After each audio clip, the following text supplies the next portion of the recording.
One of the hallmarks of Life Fellowship is that we believe in the systematic teaching of the Word of God. We expositionally teach through large sections of Scripture, often an entire book at a time. My name is Dan. I'm with Ben. We are the teaching pastors at Life Fellowship Church, and we are entering a new season at Life where we are teaching through the book of Mark. Yes, the Gospel of Mark. The Gospel of Mark. I don't know that I have ever studied it as intensely as I've started studying it now as we prep for this. Well, sermon. you're not the first one. Did you know? So every year I go away and I take a week and I just dive into what the fall series is going to be. Really kind of a 6-month kind of thing. So I've been thinking about doing a gospel, doing a sermon series on one of the Gospels. And so I was just reading and doing all like, okay, what do I want? And I know the history of the church. There was a John at some point. We did John for like 2.5 years. Yeah, John was 2.5 years. So I was like, okay, which gospel should we do? And as I was reading them, I found that Mark really stood out to me, and I love the Gospel of Mark right now. But what I found in my study of the Gospel of Mark is for the first 400 years, there's virtually no commentaries on it. The first 400 years of Christianity, almost all of the commentaries are Matthew, Luke, and John. And it wasn't until the 5th century that someone wrote a commentary on the Gospel of Mark. Interesting. Now, what happens is the church fathers would quote, in their commentaries of these other Gospels would refer to Mark. Right. But it was high, and the reason was, Matthew was the Gospel written for the Jews. Luke was the Gospel that was written to Gentiles, Greeks. John was this beautiful picture of Jesus, the Messiah, who brings everlasting life. So Mark was this unique thing. It was just shorter, and was almost half of the book is the final week of Jesus. I mean, it is a fast pace, boom, boom, and immediately, and so there's this kind of like, how do we understand Mark? And so there's been a ton of scholarship over the last 150 years given to the Gospel of Mark, typically because of the textual critics have been trying to figure out, which came first? Did Matthew or Mark come first? Typically, historically, there was a view that Matthew was the first gospel. And again, there's some debate. There's good arguments on either side, but now most people believe that Mark was the first gospel written. And so it should be Mark, Matthew, Luke, John? Well, again, there's some debate, but Mark was the source. We know that Mark was a source for Luke. We know that for certain.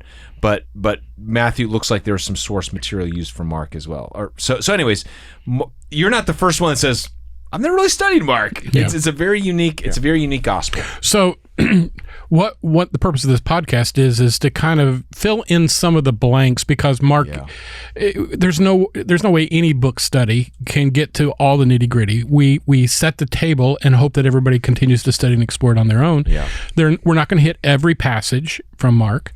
No, what we're going to try to do is try to talk about some of the passages we miss in here. Yeah. Because I think that'd be fun. That kind of adds a different dimension to our conversations. Yeah. So with that in mind, though, first of all, unless Trump does something really stupid, and then we'll have to talk about that. I'm sure that's not going to happen. Or Kamala, or whatever. Sure. We love talking about the political current events. Current events. Yeah, current events. Yeah. So the theme for the study is following Jesus in a me-centered world. Yes. In a me-centered world. Yeah. And so why did you pick that as basically the approach to the passage? And what about Mark makes it interesting? Yeah, I think more than anything. So let me just go back. The setting of the Gospel of Mark was written by Mark to Roman Christians, people who were Christians living in Rome. It was written to a Roman audience. We know that Mark was with Peter later on in his ministry. Peter was one of the leaders of the early Roman church, and was, I guess you could say, the bishop of that church or over the city. God called him there. When Peter writes his first epistle, so he calls himself, I'm in Babylon right now. What does he mean by that? He's in the center of the world system. And it's Rome. And so, it's really interesting. You have this Galilean fisherman who's never gone to school, that's literally in the center of the cultural government Roman world, and he's there. And so Mark when you study the Gospel of Mark, the framework of it, it's about 47 minutes long to read it. Most people think if you follow along Peter's initial sermon to Cornelius, who was the Roman centurion that is the first convert, so to speak, to receive the gift of tongues, the first Gentile to receive the gift of tongues. Peter's outline of what he says to Cornelius in his gospel presentation, it's almost identical to the book, the Gospel of Mark. It's crazy how it follows along that same pattern.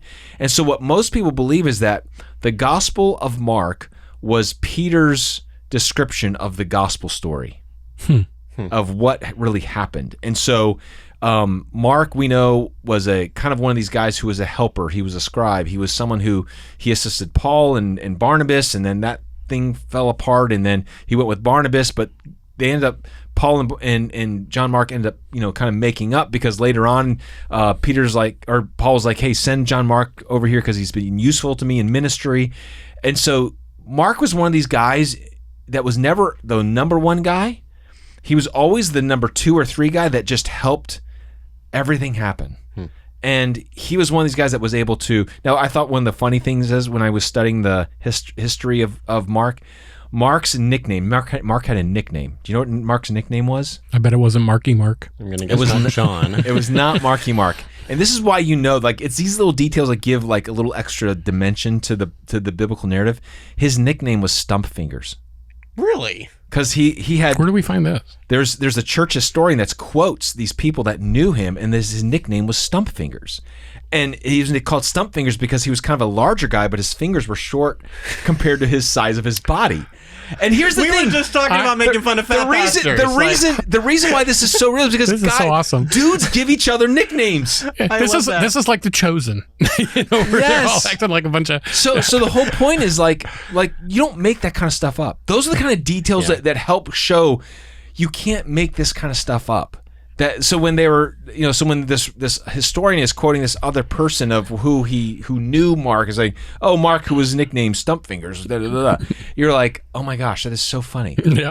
So Mark was the one after Peter died. Peter was killed during the great persecution that Nero inflicted on the Christian populace, because the fire wiped out, a lot of the city, and Nero's trying to find someone to blame. He found, the Christians, everyone hates their guts. Let's just blame the Christians.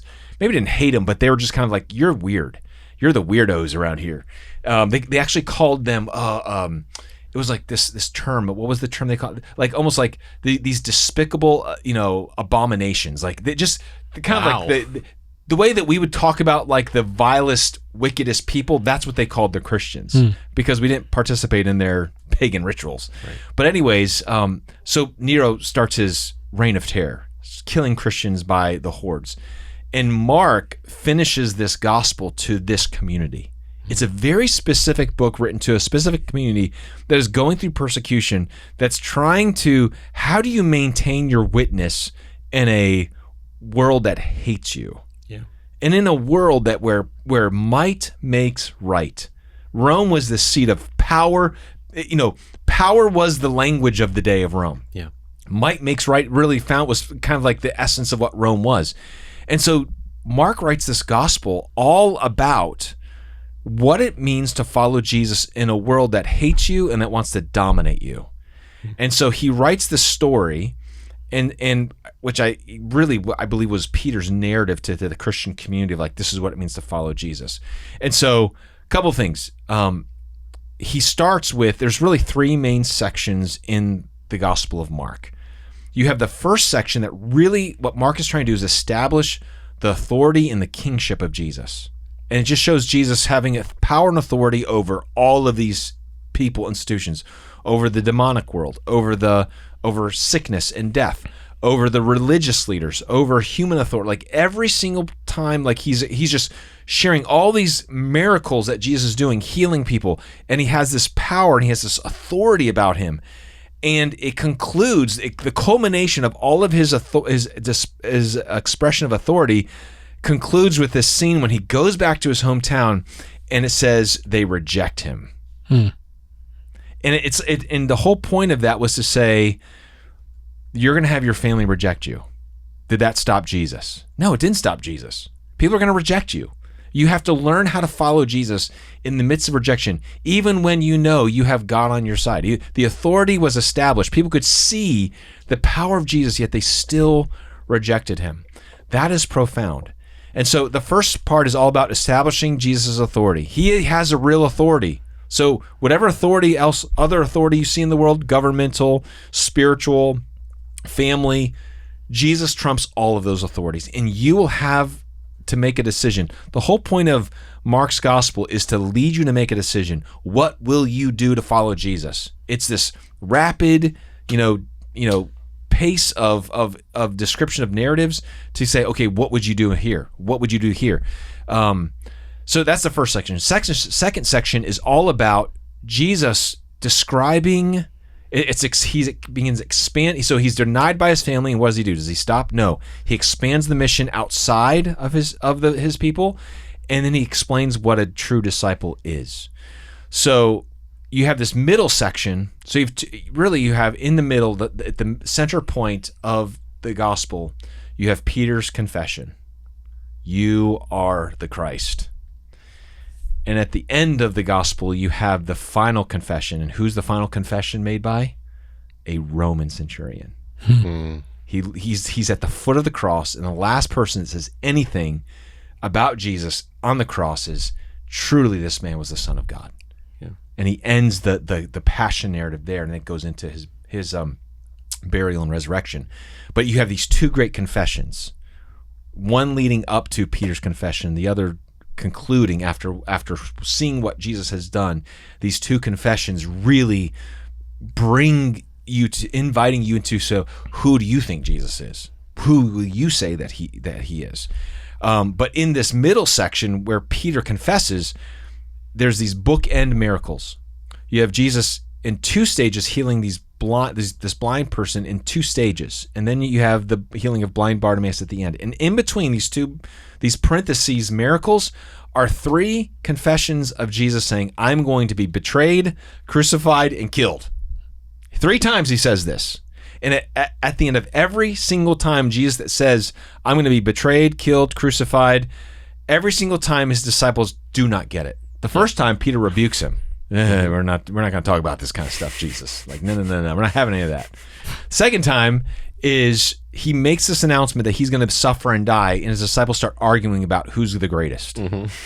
Completely do not get it. Missing the point. The third time, Jesus says it again. The third time, he says, I'm going to be betrayed, crucified, killed, and then right after it, James and John are like, hey, can we sit on your right and left?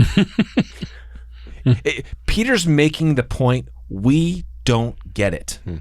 We are always trying to say, Jesus, we want you to make me great. I'm going to follow you, but if I will follow you as long as you make me great. Wow. And Jesus every single time is like, no, it's about, and he finally says the culmination of this middle section is he says, the Son of Man did not come to be served, but to serve and to give his life as a ransom for many. And when he says that, then there's a second miracle of blind Bartimaeus. And he gets healed instantly. The whole point, and he gets healed by faith.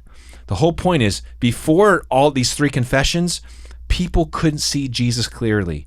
It was this picture of this, the 2-stage being able to see, like their vision was clouded about who Jesus was.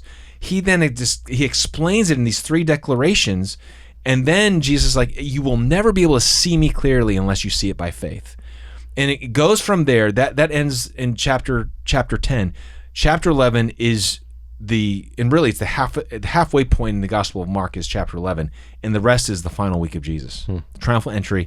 And so some commentators have said Gospel of Mark is almost like a passion narrative with a very long introduction, because it's really about Jesus' the suffering servant king that we have. And so I think the reason why and so the final week, this final section is all about Jesus is the one. And if you think about a Roman culture who looks at the cross, how is a Roman citizen going to look at a cross? Right. It's despised. It's for criminals. And Peter says, no. It's at the cross where the authority that Jesus had, he used it on the cross to overcome his enemies, to overcome sin, to overcome the devil. that's where he overcame. So he used his authority to serve and to suffer and to sacrifice. That is the way of Jesus. And so if you want to follow Jesus today, when they're trying to kill you and they're trying to make you suffer, know that suffering well while you follow Jesus is the greatest way to follow him. That is the message of the Gospel of Mark. And that's why I think it's so important, because Dan, you and I know today, Josh, you know this, we live in a world where it is about self. Me first, where might makes right. It's about power, it's about authority, about self-determination. And Jesus sends such a contradictory message to what it means to follow him. And I think it's pushing against. I mean, 2 years ago, Dan, when we did our Daniel series, it was a phenomenal series. I loved it. I mean, you and I just loved doing that. And it was really one of these series where we talked about, okay, how do you maintain your witness in Babylon? Because that's where we live. Well, I think this is really kind of the second part of what we introduced 2 years ago of, okay, what does it really mean to follow Jesus? To follow Jesus in Babylon, where people, we are not yet in a culture where they want to kill you, but they sure want to silence you. They sure want to, push you aside. They sure don't want to hear your voice. There are some things that we're beginning to feel some pushback according to our faith. What do we do about that?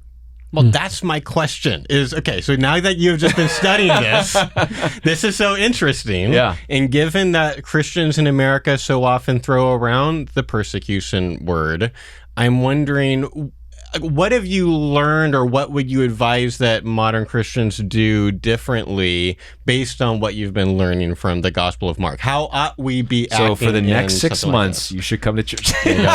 Subscribe. Josh, that's a really good question. I think that the message of Mark is really in those three stages. The first thing you've got to do is you have to be willing to surrender to the authority of Jesus. If you do not first truly recognize him as king, like he's king, so what will you do? How will you respond to King Jesus? Will you worship him? Do you love him? What I think is interesting is in the first section there, where it kind of ends with his family rejecting him, he expands the circle, and then you get into the feeding of the 4,000, which is in the Decapolis, which is not Jewish. You have the Syrophoenician woman. You have all these people that are pursuing Jesus outside of the Jewish context, right? And so it's really important that we understand, just because you grow up within the Christian context, going to church doesn't mean you really recognize and serve and surrender to Jesus as your king. Do not assume that. Do not assume that religious activity equals submission of your heart, mind, body, and soul to your king in heaven. That is so the first part is, you have to, all of us are put in that situation of, am I like the people in Nazareth that when Jesus showed up, I'm not willing to recognize him. I'm not willing to. So the first thing we've got to do is we've got to surrender and submit to Jesus' authority. I mean, all of his authority. The second thing we've got to do is we have to accept Jesus' definition of discipleship and not ours. Discipleship for Jesus meant, you will serve me and you will suffer for me. That's what it means. I'm not promising you anything. I'm not promising you any glory this side of eternity. I'm not promising you any comfort. I'm not promising you any, grandiose positions of power. The only thing I can promise you is that people will hate you and that you will suffer for my sake. Do you want to sign up for that? Right. Are you willing to? So discipleship truly is this willingness to follow Jesus and to serve, like to say, I'm willing to lay down what I want to say, God, what do you want? So I'm willing to serve the way you want me to serve, Jesus. And then finally, that the walk to the process of Jesus going to the cross is this long, drawn out story of his suffering, and to say, will I continue to stay true to this commitment of Jesus' authority, and to serve him and to serve others and to love him and to love others, even when suffering comes? Will I be faithful to the end? That was really, more than anything, we will, as Christians are tested, we have to ask ourselves, will we maintain our witness? Because even, I'm getting ahead of myself, and I'm not sure if I'm giving away, I'm not sure when this is going to be released. So, but even when it's these little tiny details, like, for example, the temptation of Jesus, it's very short in Mark. It's Jesus baptized, he immediately goes in the wilderness, he was tempted by Satan, he's with the wild beasts, and the angels were ministering to him. Just really quick. In Matthew, you have the 3 temptations, the devil takes him these places, you get the Jesus responding, you don't get any of that. So you get a really quick, why did they mention wild beasts? Because the Roman Christians were being thrown into the Colosseum with wild beasts. Right. What was the temptation they were facing? I will deny Christ to avoid the wild beasts. Right. Wow. It's those kind of details to say, wow, you're going to be tested. All of us are going to be tested. The temptation that was meaningful for the readers was, I'm going to be in the arena, and will fear take over me, and will I renounce Christ, or will I be faithful? Those are the kinds of things. It's not going to be the Colosseum for us today. Right. Yeah. What are our wild beasts? What are the wild beasts? But we're going to be in the classroom. We're going to be in our circle of friends, girlfriends around in the coffee shop. Or we're going to be in the office. In the boardroom. Or the boardroom, where all of a sudden we will be tempted to say, I'm going to go along with the world and not follow Jesus. Those are the kinds of... Mark is a very practical gospel for us to teach us, how do I really follow Jesus today in my life? And that's why I think it's so important for us to study and learn. Yeah. Well, if you weren't excited about Mark, you got to be now. So this series begins August 4th. By the time you hear this episode, that date will be over. But the first week is an overview. You're going to get a much larger picture of this in the overview. But I want to share this with you because if you're listening to this, you don't go to our church, you might want to start watching some of the sermons online. Right, so you can.